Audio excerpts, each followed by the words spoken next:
All right. Thank you so much for tuning in. This is the Fistinaframe podcast. I know it's been a minute since I've actually recorded a podcast, but believe me, it's not for lack of watching anime.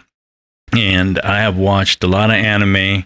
The biggest thing that I watched, the biggest chunk is the slime. The time I got reincarnated as a slime, the new season came out. And I'm like, you know what? It's been a while since I've watched the first season. And I don't think I completed watching the second season, so I've just been watching it, and now I'm pretty much caught up to the dub version, right? In case you guys don't know, the original versions come out, and then the dub version comes out. Depending on the anime, I assume the popularity in it, I think it takes about a week or two for the dub version to come out. So as of a couple weeks ago, I was caught up, and I need to start watching it again.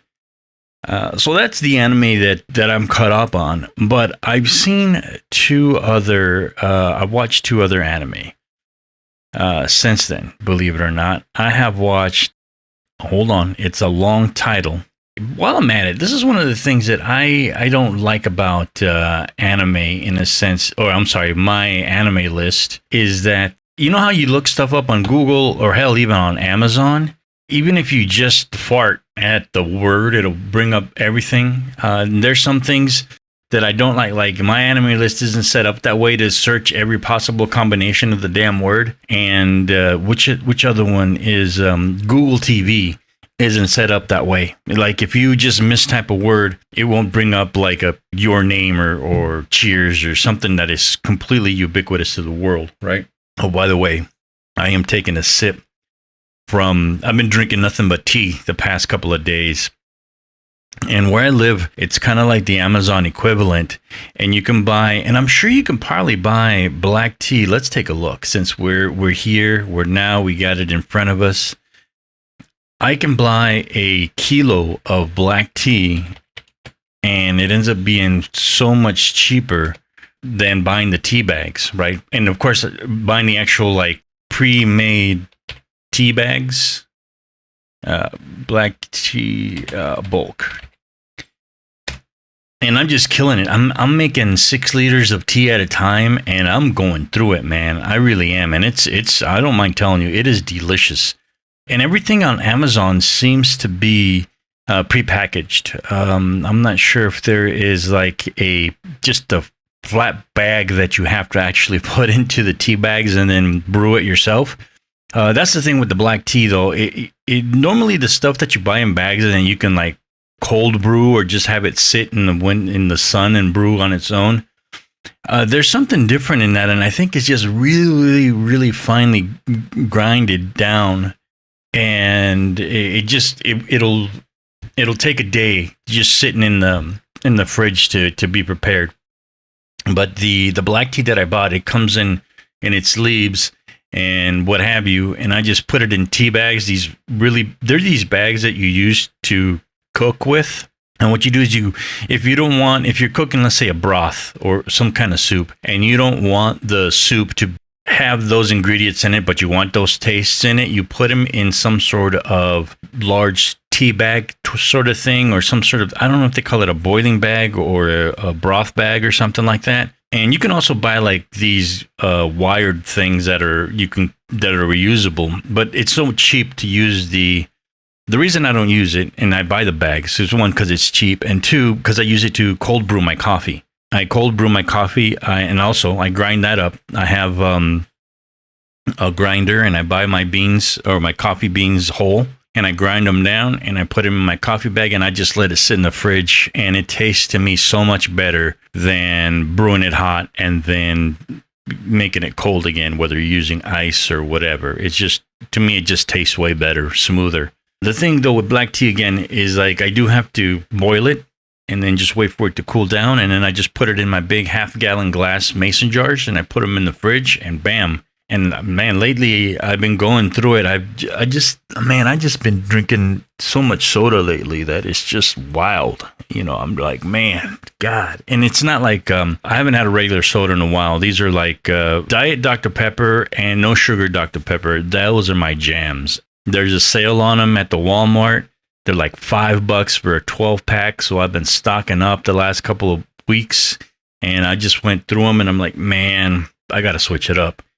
So there's this really good deal from the thing that I got in black tea, and I'm like, I'm pretty much already set up for it. So let me go ahead and do that. So I've been drinking a lot of iced tea is basically what it is. Black iced tea. Yeah, and I've been cooking a lot. Man, I just, like right now for dinner, what I had was a pasta, aioli. Ooh, I tell you what, it's just another passion of mine that I like. I like cooking. I've been cooking a lot pretty decently too, so what have you. Anyway, if I sound a little different today, the only other thing I wanted to bring up too is that I am recording a little different. I love podcasting, and it's one of the things to where, you don't, and not everyone should have a podcast, and probably, not even me. I don't have like this dynamic podcast. I love talking about anime, and I love publishing it. That's about it. I have the ability to know what I'm doing as far as editing out a clear voice and being able to publish it and not depend on anyone else to edit my stuff. I can produce a podcast. I just happen to, already, that's ultimately, I think, one of the things that I want to do in life is just produce a podcast. One of the things that I'm doing here, though, is I want the ability to podcast on the go and then just set up anywhere and not have to deal with a bunch of shit. And I finally found something that I really enjoy that gives me, that I don't have to carry around an extra wires and microphones and things like that. And it's not cheap, but at the end of the day, and this is one of the things that I hate about, and actually it kind of comes into what I'm going to talk about today, actually. And actually it's right in the wheelhouse of this thing. People don't listen. All right. And this is one of the things that irks me. People don't listen, and we're in an age right now where, yes, I understand we are really self-absorbed a lot of the time, and we just don't listen to people's advice, and we don't listen to people's issues in order to properly give them advice. It is crazy to me how we all of a sudden think that we know before they finish giving us their issues. And we're all human. We all have independent issues. We all have nuances, and we all have ways to deal with it.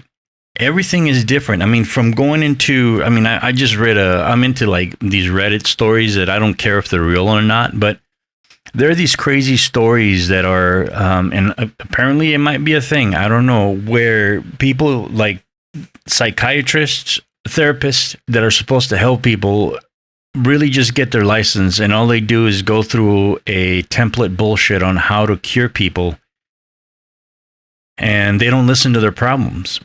And everyone's got a problem to do so. I mean, I've been listening to This American Life has an issue with, one of the episodes I saw has an issue with therapists and their manner of helping people.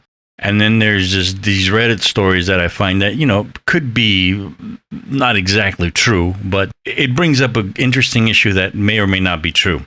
Somewhere along the line, every myth has some sort of truth to it, right? Every anime has some sort of truth to it too. So what we do is when people podcast and stuff, and you want to start your own podcast, and you ask somebody like me, for instance, or somebody on and this is on YouTube, and we're going on YouTube because that's what a little bit of what this is going to be about. What we're going is we're trying to find information, and then people go, this is the podcast equipment that you need, period. But you don't ask the question. You don't ask, okay, this is what I need. I'm not going to do that type of podcast. I don't want to do a talking head podcast. I don't want to do this. And I want the ability to go out in public and probably do questions on the field. I want to be able to go and podcast anywhere in the world, maybe at a cafe or something. And I want to do this, and this. An issue, like, just to bore you for a second, just bear with me. Like, for instance, everyone is using these, the lavalier mics. And right now the trend is to grab the lavalier mic between your thumb and your index finger and point it at people, right?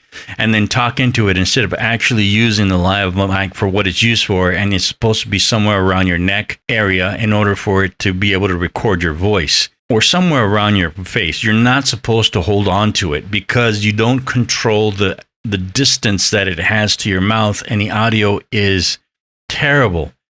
Now add to that the fact that you have to stick your hand in front of somebody's voice if you're in front of somebody's face. Man, I don't want your smelly fingers anywhere near me. I don't know where they've been. There's no reasonable distance between the microphone and your fucking hand. Get that out of here, man. That's crazy.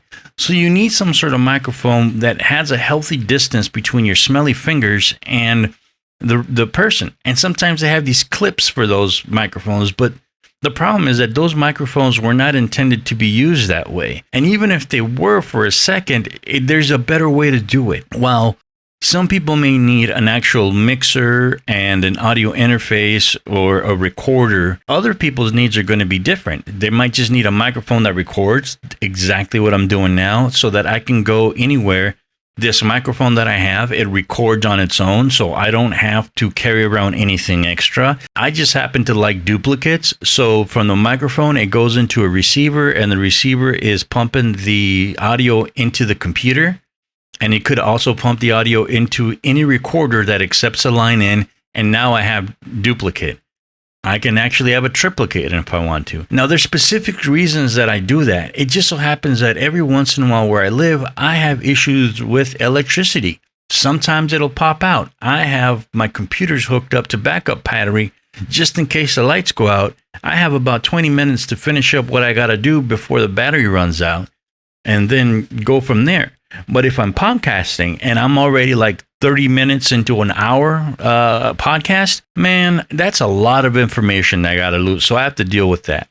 Anyway, my issue is this. All right, so that's the end of the technical, because I could get winded, and this podcast isn't about that. It's just the ability to podcast, right? And when we get to the point where people aren't listening, if you really know what you're talking about, and somebody comes up to you and goes, I have an XYZ problem, how can I fix it? The correct reply from anybody who's knowledgeable, 9 times out of 10, starts with, well, that depends. And then whoever knows, the teacher goes, what is this, and this? And they start asking you questions in order to refine, let's just say, the search for the solution to your problem. That's how anything goes. It goes from like, my car is doing this. Is it this? Well, that depends. The knowledgeable mechanic goes, it could be this, it could be this. We have to go in there and take a look. Same thing with a doctor, right? Well, my XYZ hurts. Okay, why does it hurt? This, that, and the other. And we need to do this and this before we get into that. All right. And that's fair. That's what a knowledgeable person does. What an asshole does, it goes, I need this. Okay, this is exactly what you need right here. Go away, leave me alone, and go be happy. And that's not how it works, man.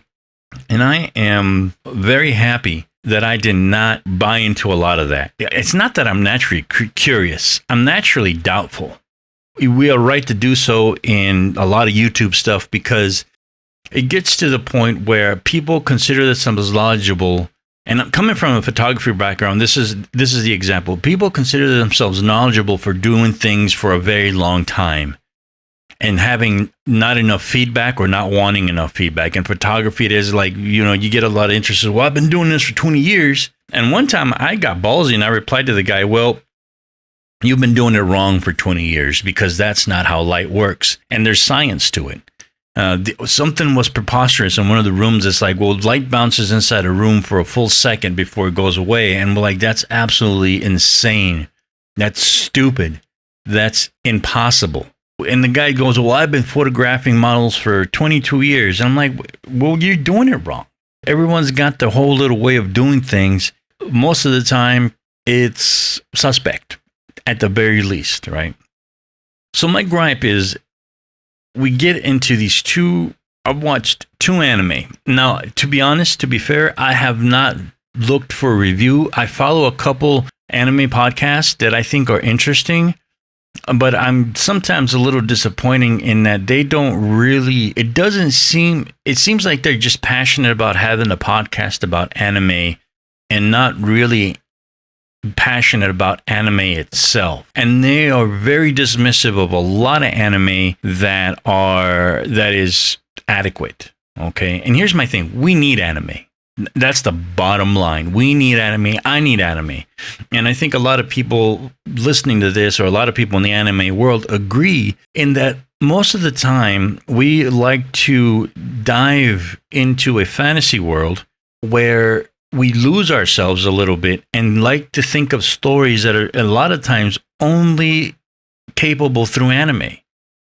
And, you know, the funny thing is, the storylines in anime are so intriguing that Hollywood starts to steal some of these things, right? I mean, Christopher Nolan is doing that. The one that comes to mind immediately is Inception, right? But there are a lot of other. Guillermo del Toro also watches anime, so much so that he, since I believe, this is my theory and I don't know for sure, but on those, the robot, hey, I just lost it. Robot movie with Guillermo del Toro. And again, Google sees it. Yeah. So it's Pacific Rim. So in Pacific, see, I totally mistyped that in and Google got it. So yes, it's Pacific Rim. So there's the two movies. The sequel is, the first one is cool, right? The sequel struggles a little bit, I think, but it's still watchable. And then I love the anime. I think that was the direction it should have gone from the beginning. I think it would have been a better anime than it would have been a live action thing. That said, though, I really do look forward for any Robotech live action. Sometimes it's on, sometimes it's off. I'm struggling with what's going on as far as the release of it. There's a lot of contractual things that are happening that are just absolutely crazy, you know. Finish my thought on Robotech. There's a lot of contractual things that I understand can or can't make that happen, and that's the frustrating part too. Is that anime is indeed a business? Okay. Which brings me to the other point too. Well, I've talked about that before, and these anime podcasts, a lot of them openly say that they don't pay for anime, and they watch anime and call it what it is in pirate websites. They don't pay it. Whether you like Crunchyroll, whether you like Funimation, whether you like High Dive, and what's the other one now? Ocean View or something like that. That one's coming up in my algorithm a lot, which I may take for a test drive. I don't know. It seems a little pricey for me, but because I already got, 10 million anime. And then obviously Netflix has got anime, not Hulu, but they did. And then it's got Disney Plus has got anime. And of course, Amazon has got anime now, right? So there is no reason why you shouldn't be able to subscribe to any platform and be able to watch anime, period. And if you're a podcast and you need to watch the latest and greatest, you have to pay for it, man. It's how you make your content, man. So if you get money from talking about anime, pay for your anime. That's absolutely crazy, man. Regardless of whether you think that bad people, quote unquote, are getting the money to make anime, or whether they're corporate, somewhere along the line, we gotta fund the people that make anime, and we're not going to do it by going to pirate anime unless you buy the anime directly, which is whatever, that's your thing. Do your thing. If you like some of these movies, yes, absolutely, I would buy. They just so happen to be streamable right now. There's a couple movies from the 90s that are not streamable that you have to buy, and I got them in my watch list to purchase. Why? Because I like them. The whole Macross movie thing, I gotta buy, so there's that. So that's a gripe that I have with my anime podcast, but I still listen. Why? Because I like their takes and their views. Sometimes in my head, I argue about them, and I'm not a keyboard warrior. I don't talk about it on keyboard. What do? I have my own podcast, and I talk about it here, and I reply here to the universe, and whoever picks it up, and whoever doesn't. My point is, we need anime in all forms and fashions and storylines and outputs and sources. And one of the things that I don't like is people tearing anime apart for it not being perfect. And this is one of the things I never liked about critics, and especially music critics, where they'll shit on an album and the album turns triple platinum the next day. While we are in danger of doing the McDonald's thing, to where Just because billions and billions of those cheeseburgers are sold, it doesn't make them good. It just makes them the best-selling cheeseburger in the history of the world. We all know that the best burgers are, or our favorite burgers may not even be the best burgers. For instance, here's a perfect example. I live in Rosarito, just south of Tijuana. Tijuana has the best tacos in the world. I don't care what you say about anything. I've had plenty of tacos all over the Southwest and all over Mexico, from the tippy top to the bottom part, and I've had a lot of tacos, okay? And I'm telling you right now that if there's a better taco than the ones they make in Tijuana, Rosarito area, I don't know about it. And there are no tacos in space, so don't give me that shit, all right? But even in our community, in our taco community, there are better tacos than my favorite. I like my favorite taco spot because it's nostalgic. It's the first taco shop I ever went to that I can remember as a kid, that I went with my parents, that I went with my grandma. And we had a great time. The tacos were delicious at that time, and they're still delicious. The thing is that over the years, it's turned more into a tourist thing than anything else.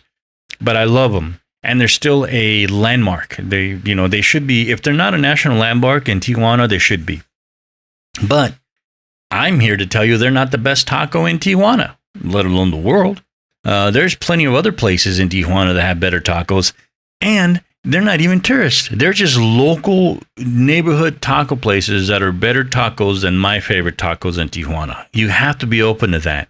So that said, with music and anime, if a critic's place, it's a critic's place. Whatever, underlines a critic's value, and let's just say I lost the word for it, but let's just call it their accuracy, for lack of a better term right now, on rating an anime is longevity, okay? They need to have been watching this anime, or they need to be watching anime for a very long time. Now, at which point, we ask ourselves, what is a long time? And where can we verify that? For me, really, the only thing that I have that you can verify for my perspective is my anime list.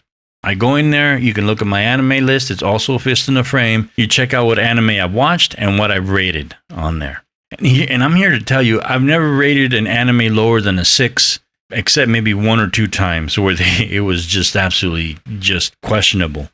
If I watch the anime through and through, and it's rare that I drop an anime, and that's the other thing too. If I was entertained somewhat, it is what it is. And again, there's a band out there called Primus, and they have a greatest hits album that's one of my favorites, and it says, and the name of the album is "They Can't All Be Zingers." Okay, so not every anime can be perfect. Okay, so what we have here is people really looking down on anime and giving it, dumpster fire scores versus unwatchable, don't do this. And there's even a guy that I just came up on my algorithm who's talking about anime like he knows what he's talking about. I'm like, dude, your top 10 list leaves out so many. It shows that you've only seen anime within the last 5 years, as opposed to someone who's seen anime within the last 20 years. Okay. Even when I started this brand new anime, like I'm getting ready to watch Elfen Lied again, because that was one of the very first animes that I saw when I had my renaissance. I've talked about this before too, where, I just watched this anime and I'm like, man, I got to get back into this. And Elfen Lied is one of them. And just from the beginnings, I didn't realize how dated the animation was. I just remember at the time being amazed by it, as opposed to some of the animation from these 2 animes that I'm about to talk about is way better than that anime, or than that animation. And the other thing too, the other factor too is this, is that because I watch anime dubbed more than I do from its original language, and I say now that because there's Chinese anime as well too, I believe, that I've watched. But obviously most of them are Japanese. The Japanese actors are A1, number 1, right? They're just not quote unquote dub actors, or they're not cartoon characters. They're real actors, in my opinion. And they bring the anime alive a lot better. Maybe good English dub hasn't really been around, I would say, to where it is now, maybe 7 years. and that might be pushing it to where, okay, we are getting good English actors. Hell, the dub voices in Spanish are better than, if some anime is dubbed only in Spanish and another language. Right now, there's another anime on here that's only dubbed in German or something like that, in Portuguese. So yeah, I do think that English has brought about better dub versions of stuff, or the English actors have brought about better anime for those of us that only watch dubbed. That said, the two anime that I watch, and before I get into it here, and well, I'm actually surprised this because I just rated my anime here. The first one is the English is Why Raeliana Ended Up at the Duke's Mansion. And the thing is, I really like this one. It turned out better than expected. It's got some wishy-washy parts, but the thing that I like is I'm always a sucker for a detective story. And I'm actually noticing right now that I'm surprised at the score that it has. It's at 7.53 right now on my anime list. I gave it a 7. Guys, I was entertained. I went in this with not that high of expectations because immediately before that, I watched another long title here. It's the Appraiser one. Even given the worthless Appraiser class, I'm actually the strongest. That anime is okay. Wait, let me see I graded it a 6, and yes, it is right now it's a 6.33 on the my anime list. By the way, if you hear something in the background, that's my fan. It's summertime. It's just a thing, and we're gonna have to deal with it. The thing with these two anime, and to be honest, I don't think that Raeliana is almost full 2 points above the Appraiser one. Granted, the Appraiser one really isn't much more than a 6. Like, I'm surprised it's at a 6.3. That means somebody gave it a higher than a 6, way along the line. And that's fine, to be honest. But here's the thing, man. We all, again, going back to, we need anime. I need anime to lose myself, and especially to watch something while I am working. Because this is my time to shine with anime, is I work and I have my main setup in front of me, working and typing away with my day job, and I have a side TV on the side, or another monitor on the side, or sometimes I don't even have my monitor. I have my Pixel tablet and watch it on a small screen and have ear goggles on. I just need something to watch and do and take a break for 5 minutes, see what's going on in case it's some sort of a crazy plot twist that's happening. Right now in the background, I have the Raeliana anime running in the background, just checking it out, just to have something to see while I talk about. A little tangent here. I just saw that the Raeliana one is based on a webtoon, which I have not put too much attention to it. There's a couple. There's one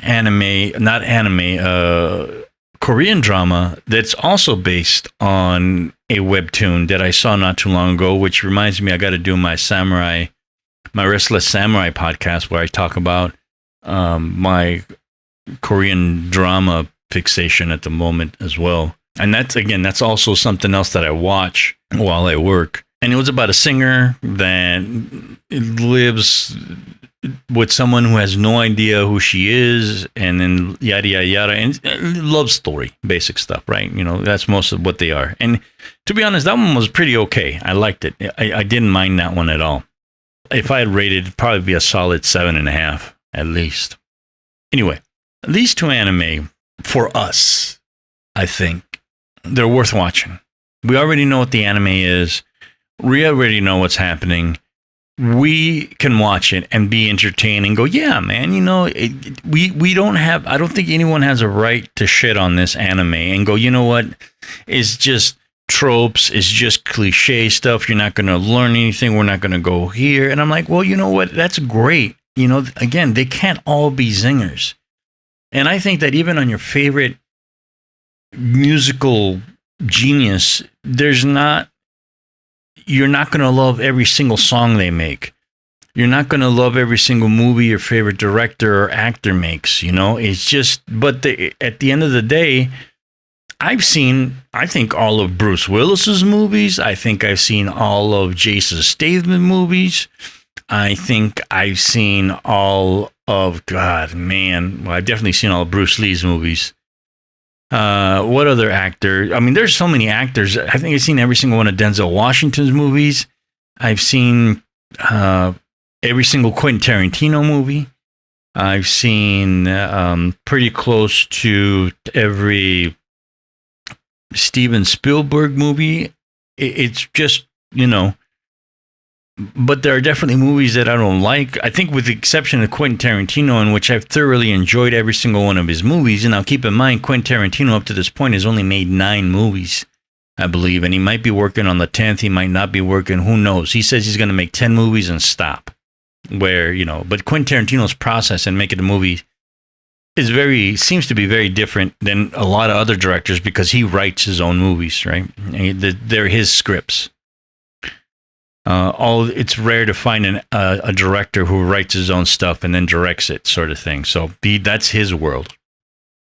Every other people have a bunch of writers, and I'm sure they're backed up 10 scripts sitting on their desks right now, right, for movies that are ready to get greenlit if they're not greenlit already, and they're just focusing on time and casting. I don't know how it works, but I'm just letting you know that this is how that works.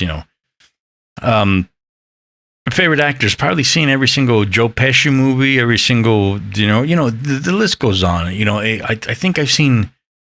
I was thinking about. I just watched the new Charlize Theron movie, and I was thinking to myself, I think I've seen every single one of her movies. Mel Gibson, I think I've seen every single one of his movies. So it's one of these things where you watch what you want and watch. And my point is that every single one of those movies isn't good. Not all of them. And again, with maybe the exception of Quentin Tarantino's, where I thoroughly loved his catalog, I think they're all great movies. We need to allow for hiccups along the way. My favorite band, Pearl Jam, I love their music. I've loved them for a long time. I don't love every single song that they write. I don't love every single album that they made, and I do appreciate every single album that they made. And I think what's ironic now, going off on another tangent, is that they're better singer-songwriters now than they were almost 30 years ago as kids, which I think is amazing.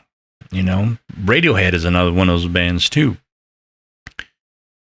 But what we have here is anime, and I think too many people, I don't know what their agenda is. And I have to say that because I think it is an agenda for either to be a good guy or to be a bad guy, whatever gets you the most likes in any situation or interactions, like, me being a keyboard warrior and go, well, I think you're blah, blah, blah, blah, and your opinion is this,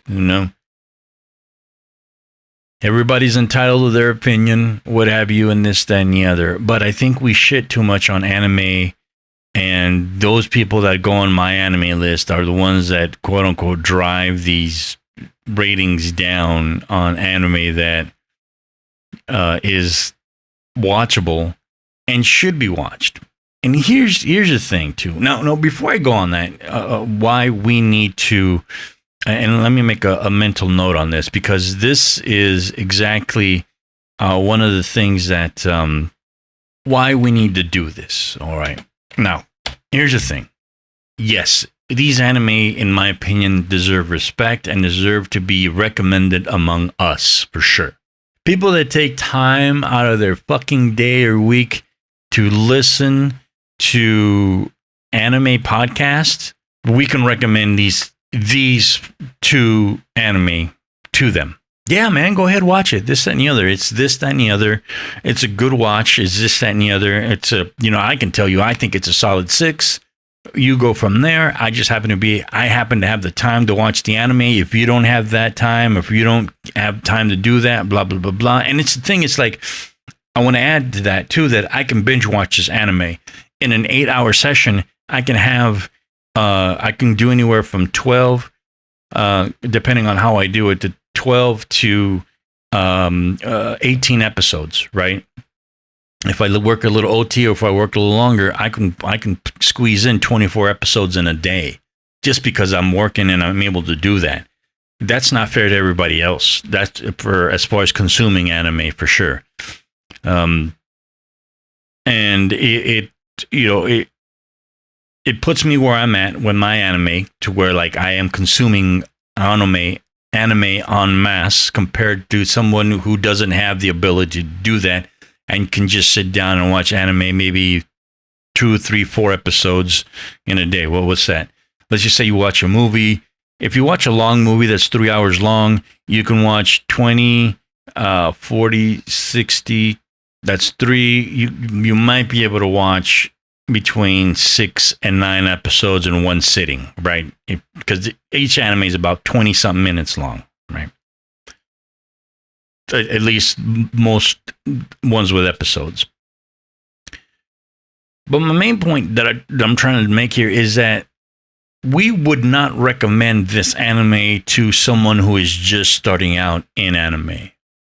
Those aren't the bangers. Those aren't the zingers.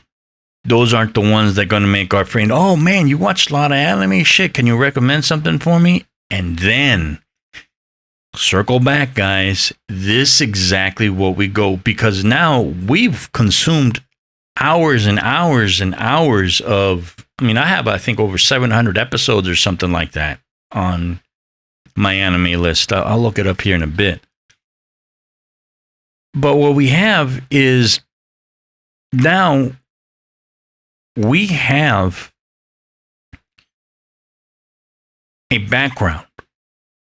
We have the ability to properly suggest an anime for someone. So now our answer should be, I'll give you a perfect example when I go into this, but our reply should be, okay, what kind of movies do you like? I would dare say we can even go into, what kind of music do you like? Okay. And then we have to go from there. I'm watching 58 total entries. My mean score is 6.97. I've been watching 58. I've completed 751 shows. That's where I'm at with, at least that's what my all my animes. In total entries, 1153, 1,153. And episodes. Oh, wow. I just cleared the 10,000 mark, people. Total episodes, 10,035. Hey, man. Yay, me. Wow. That's pretty fucking cool. And that just happened. That just happened within the past few weeks. Pretty cool, I would say. So someone asks us for a suggestion. We go, hey, what kind of movies do you like? What kind of TV shows do you like? And I would dare say, what kind of music do you like? And then from our background and my 10,000 episodes, I would draw from that and go, hey, maybe you should start watching here. Maybe you should start watching there. And I would never recommend these shows to anyone just starting into it.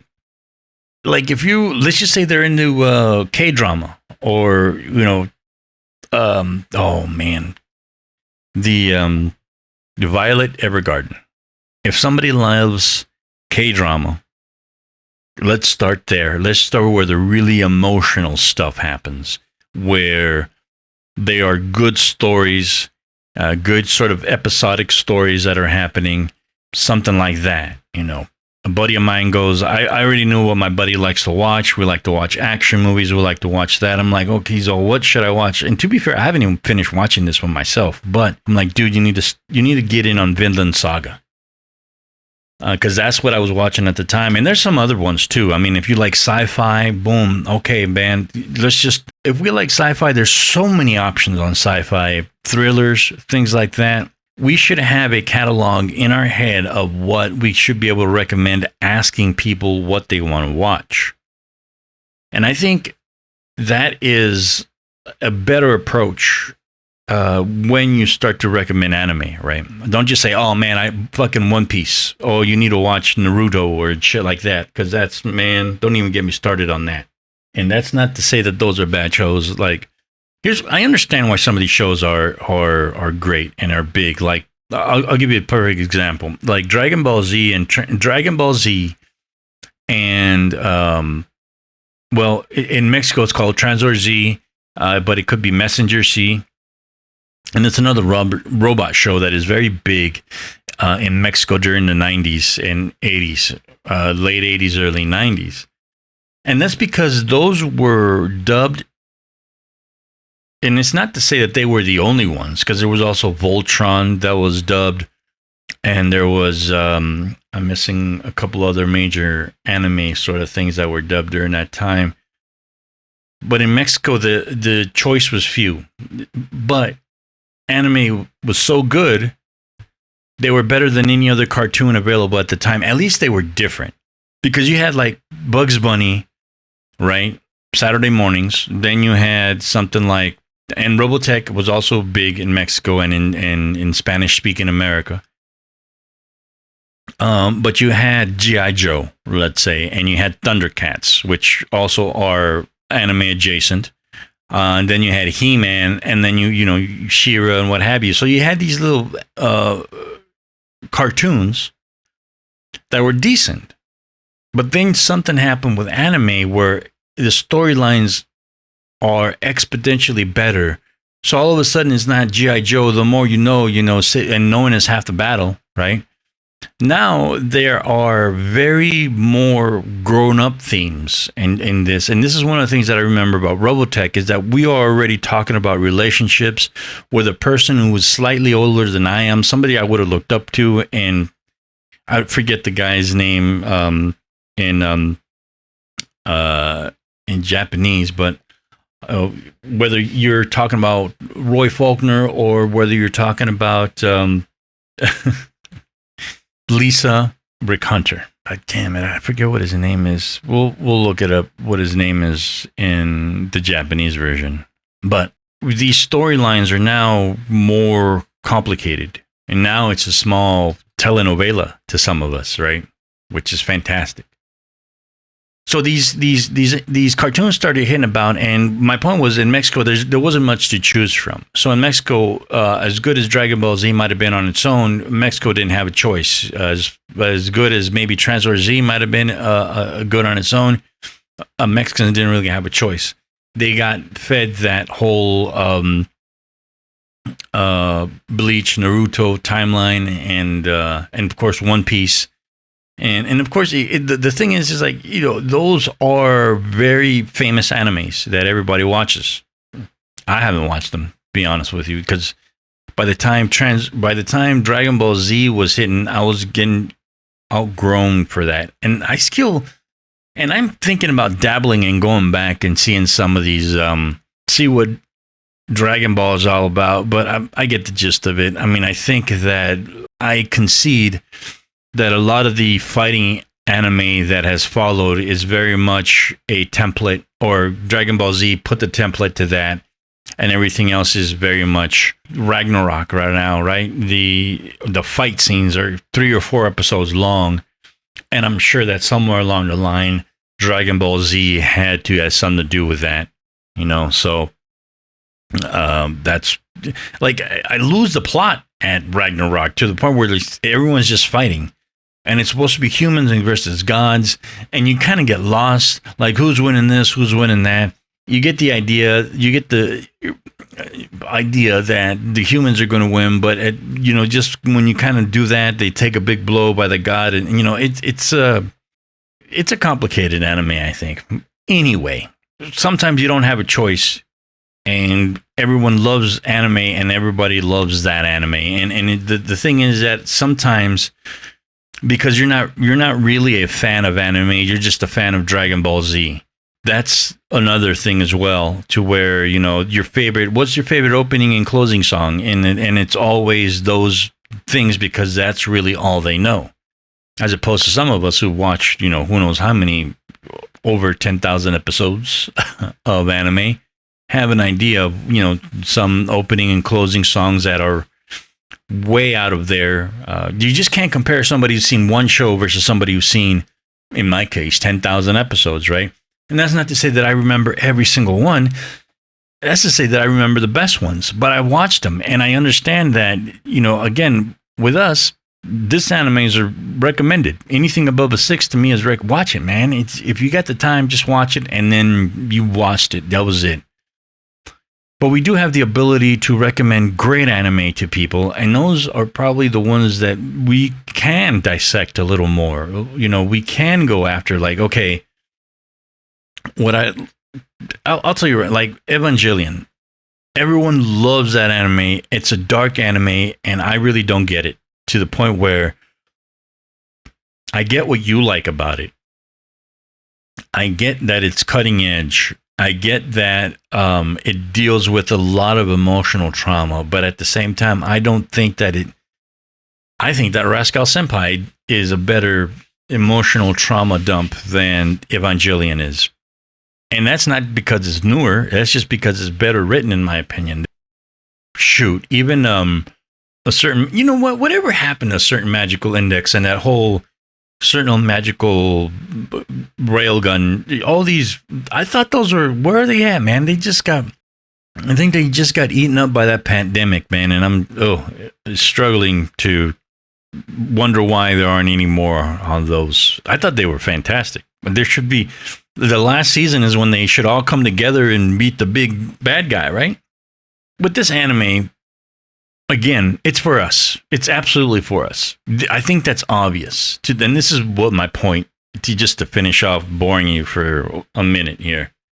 We know these animes. They're not exactly reinventing the wheel, even though, like, the Raeliana one is, like I said, a detective story that I'm really digging. I'm wondering I got a little too involved into, like, what's going on. She's kind of changing the story, and I don't want to give it away to you guys, but it's a good detective story that I didn't see coming.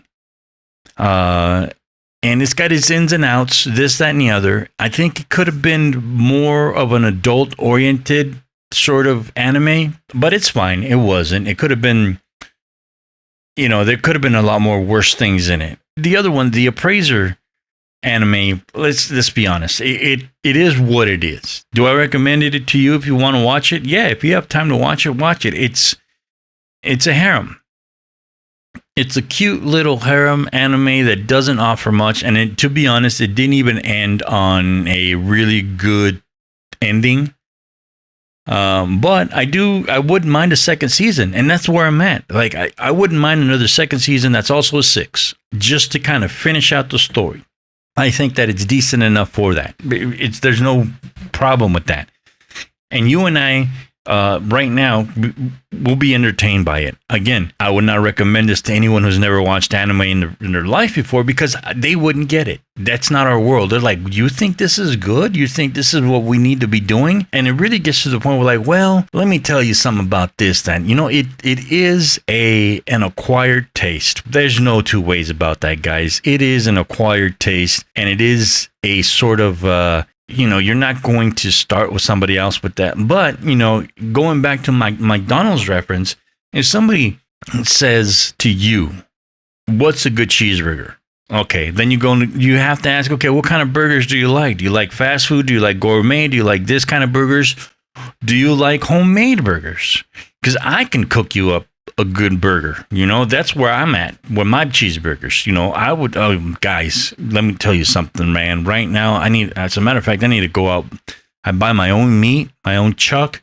I have them grind. I have the butcher grind it for me. Where I'm at, they can grind it for me. And it's a higher quality meat. It's not quite ribeye, but it's not regular quote unquote ground beef. It's got the perfect fat for me. It's got the perfect fat to meat ratio. And I make my own cheeseburgers at home. Guys, I'm killing it with the cheeseburgers at home. So if somebody wants a cheeseburger and go, what do you recommend? Hey, I'm going to invite you to my house. Let's go make a burger, right? My point is, you're not going to recommend McDonald's right off the bat to anyone, even though that's the most famous of all the cheeseburgers in the history of mankind. You're not going to go, okay, I recommend we go to McDonald's. Why? Because first of all, McDonald's is available everywhere. Right? You can go anywhere in the world and get a McDonald's in just about every single country that's, you know, in the free world. Now, you just have to ask more questions like, what do you like about, you know, what's your favorite kind of burger? Do you like this, this, this? And you can go from In-N-Out to Burger King, which is, you know, crazy. But we can go to the Hawaiian place and get a Hawaiian burger, or we can go to the local gourmet burger, or you can go to this burger truck, this taco truck that makes the best burgers in the world. No one's ever going to be, and it's because you've already done your research on burgers. And that's exactly what I'm talking about here. Since we eat cheeseburgers all the time, we wouldn't mind going to Burger King or In-N-Out or McDonald's for, you know, to get our belly full or to just enjoy some sort of nostalgia, especially when it comes to fast food, or, you know, go to Rally Burger. I don't know if you guys got Rally Burgers out there, or Whataburgers out there in the Southwest. Carl's Jr., you know, these burgers, we all know what we are, and we can recommend it to each other. Go to Jack in the Box. Hey, man, I love Jack in the Box. And, you know, we can get even crazier. Here's a more extreme example just to drive my point home. I'm Mexican. I love tacos. I love the tacos from fucking Jack in the Box. I think they're absolutely delicious. Are they the best tacos in the world? No. If somebody comes to me and TJ and goes, hey, Danny, what tacos would you recommend? I sure shit is not going to recommend Taco Bell. I'm not going to recommend fucking Del Taco. And I sure shit ain't going to recommend Jack in the Box tacos, guys. That's not how that's going to work. We're going to go to the place that we know that has our favorite taco or the best tacos in our place. But I talk to my friend about this all the time. Within our taco eating community, I go, hey, man, you know what? Sometimes that crappy ass fucking Taco Bell ground beef fucking taco just hits the spot, man. And they're like, yeah, I don't know what it is about that. And forget about these Jack in the Box tacos, man. I gotta have some of those every time I go. And I've been having them for all my life. I'm pushing 50. No, I am 50. I just turned 50. I don't mind telling you, this is an old man podcast. I've been eating Jack in the Box for at least 40 years. And I gotta have them tacos every single fucking time. Because that's like the only thing that hasn't changed in Jack in the Box taste-wise in about 40 years. And that's weird to say. Anyway, we need tacos. We need cheeseburgers. And we need anime. We need this to happen. And we need to kind of stop hating on these. And the final point that I want to make is, one of the reasons we have to watch these animes, in a sense, is because when we watch these animes, we generate money for them somehow, to where even if they don't have a sequel to my favorite shitty anime, that the Appraiser anime second season, it gives them money and hope to, okay, let's make a different anime if that one didn't hit as much as we wanted to. That's why we have to pay for our sources of our streaming services, so that anime gets made until there's a better system in place for me to go ahead and give my money to the big corporations to make anime. You tell me, man. I haven't seen any, but I'm not going to pirate it. I'm not going to, and I'm lucky, I guess, in that sense, to where, one, I can buy my anime in a sense, or the streaming services. I had to give up H-Dive. I'll be honest with you. I had to give up H-Dive. It wasn't doing it for me, and at the end of the day, I don't know. I think I grew out of High Dive. I might go back to High Dive, but, you know, whatever. Anyway, they had a couple of shows that I missed, but there are equivalent shows. And that's the other thing, too. There's a couple of shows that I missed that hit these tropes, but there are other shows that are pretty much equivalent to it, to where, like, I can watch Asterisk War again. I don't need to go back and watch, you know, whatever, IS Stratus, Infinite Stratus, or what have you, you know. We need to watch them. It is, at the end of the day, it is a money thing to where we support it. We have to support anime. Do we have to support every single anime that comes our way? Of course not. I can't watch every anime that comes my way, but I can watch the ones that are okay and be able to go, yeah, I've seen that. That's all right. You know, that's a decent movie. That's a decent, you know, again, they can't all be singers, man. And that's why I think we should take it easy on shitting on what we would consider mediocre anime. And I think we do need to start looking like, okay, would I recommend this to another anime lover? And I guarantee you that most of the time it's yes, with a caveat. Well, if you got the time, I'd watch it. It wasn't terrible. Or, yeah, go ahead and watch this. Or, you know what, between you and me, I watched it for the both of us. let's watch something else, and go from there. And even within ourselves, it's like, hey man, I watched Appraiser. Why don't you watch instead the one where the guy gets kicked out of his party and ends up being the best healer in the world or something, something like that. All right. Thanks for listening to me jibber jabber on for a bit and venting on people who don't give some anime a chance and I think are misleading. I think that was the word. There's a lot of people misleading people that would normally be on the fence and not allowing people to watch anime because, again, when you tell someone not to watch it, you're at one point, if you don't go watch something else, and I understand the idea, well, like, oh, they need to stop making that type of anime and they need to concentrate on doing this. I mean, because to be honest, the isekai, and that's another podcast, but we really just need to, within ourselves, suggest more mediocre anime besides the bangers. I think that's where the anime world is going to thrive in itself, is like from the mediocre ones, the cream will rise to the top. All right. Thanks for listening. I'll check you guys out later. Take it easy.